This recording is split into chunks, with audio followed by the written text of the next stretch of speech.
So my friend gave it to me. He was gonna trash it. Pretty much, there's not much scrap because all the boards are good. Like I said, he just punched the TV and broke the screen. So for scrap value, there's not much scrap value other than maybe a few cents, maybe 50 cents or something of steel.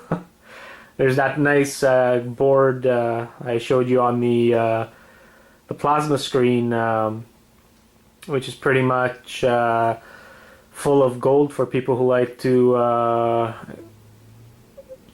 extract the gold and everything from boards and all that. So there's a nice little board there. I don't do that, so I'm probably gonna put it on my in my peripheral board pile and sell it like that. So I might get a quarter or something off of that.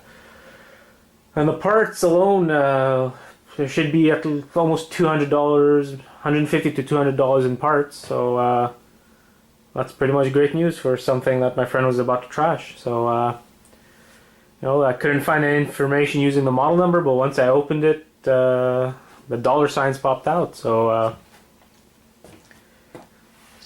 that's great news for me. Make some money. Hopefully, this helps you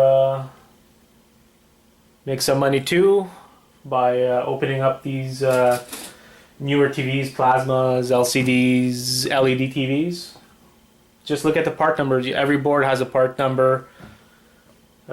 Somewhere on the board, just look it up and you'll find all the information you need.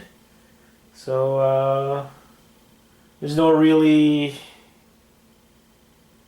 use of putting any scrap value because almost all of this is sellable online part-wise. But let's say you do find one of these on the curb.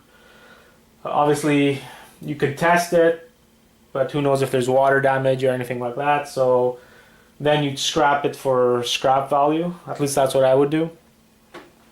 And scrap value, maybe a few dollars. I don't think more than that. There's some peripheral boards, some gold-plated stuff. Like I said, the board and all the other boards and connectors and tips. Maybe some silver and the little buttons.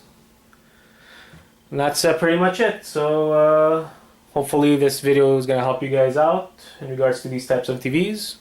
And hopefully I'll come out with a new video soon.